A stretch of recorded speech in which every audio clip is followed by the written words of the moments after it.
web café qui a été encore une fois très riche et qui a abordé un sujet très proche des sujets qu'on a abordés jusqu'à présent, qui est celui de la communication, de l'interface entre une machine et un homme. On a des machines de plus en plus sophistiquées, mais il faut quand même un homme pour les piloter, et la façon dont on peut accéder à ces machines était un sujet qui nous paraissait extrêmement important. Au terme de ce café que vous avez animé avec moi, au terme de ce café, quels sont d'abord qui est CEPRO et quelles sont les deux grandes idées que vous avez retenues de cet échange? CEPRO, c'est un groupe, hein, c'est 8 filiales partout dans le monde. Numéro 2 mondial avec un chiffre d'affaires de l'ordre de 110 millions d'euros.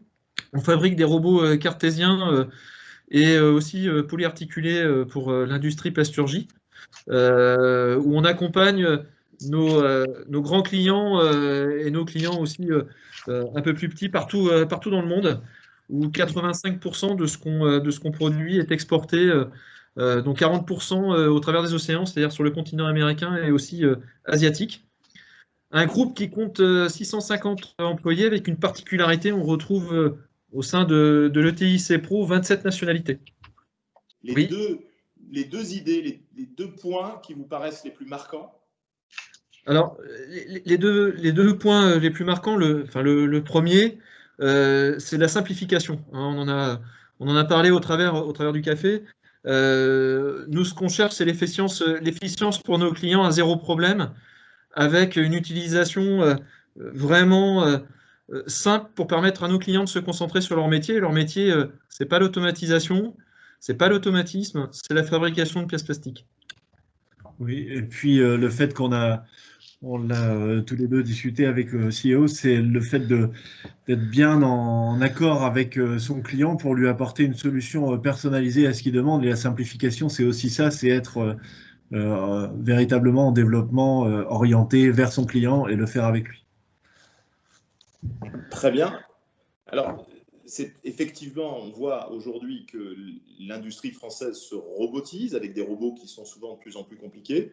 Je suis un industriel, je développe la robotisation de mon atelier. Quelles sont les principales difficultés que je vais rencontrer, les contraintes que je vais devoir franchir par rapport à ça?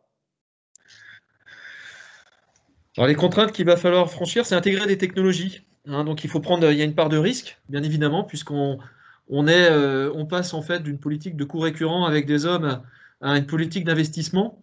Et il faut accompagner le changement. Donc, accompagner le changement, intégrer de la technologie. Et comme on le précisait tout à l'heure, eh bien, déclencher l'investissement pour l'industriel, c'est avoir la garantie de la simplicité de mise en œuvre, c'est-à-dire la réussite de l'investissement et du projet, et puis bien sûr aussi dans le temps l'accompagnement. Hein, la notion de service associée à la robotique est primordiale. Si vous aviez un message à faire passer aux industriels qui nous écoutent sur ce sujet de la relation entre l'homme et la machine, quel serait ce message? On peut avoir des difficultés sur investir et conduire le changement dans des périodes qui sont plus ou moins difficiles. Je pense qu'on a beaucoup d'appui en France pour pouvoir justement innover et trouver des capacités de financement et aussi des compétences. Donc le conseil, ce serait d'être en veille active en fait sur l'ensemble des dispositifs de financement qui peuvent être trouvés, et puis aussi des co-développements qu'on peut faire avec des organismes de recherche appliquée comme les IRT ou différents organismes. Ne surtout pas rester seul. Un projet robotique, c'est d'abord ne pas rester seul. Travailler en amont avec son client pour trouver des solutions adaptées, c'est vraiment clé. Il n'y a pas d'écart entre leurs besoins actuels et futurs et puis les solutions qu'on met en œuvre. Hein. On fait, entre guillemets, de l'innovation efficiente pour nos clients. Et puis, travailler en entreprise étendue, c'est aussi savoir se faire accompagner. CEPRO est une ETI. Dans les grands groupes, ça peut se passer de manière un peu différente, mais savoir se faire accompagner, ben, c'est aussi chercher de la diversité dans le questionnement. Hein, l'idée vient du questionnement, aller chercher de la diversité dans le questionnement. Eh bien, chez CEPRO, c'est travailler avec l'IRT, c'est travailler avec Carnegie Mellon aux États-Unis, parce qu'on a une filiale à côté, c'est de faire appel à des spécialistes de la robotique. On travaille avec Stobli. Travailler avec des grands acteurs, c'est aussi se questionner et trouver les bonnes réponses. Merci messieurs, être proche du client, questionner, interroger et surtout, faire simple. En tout cas, c'est un beau message.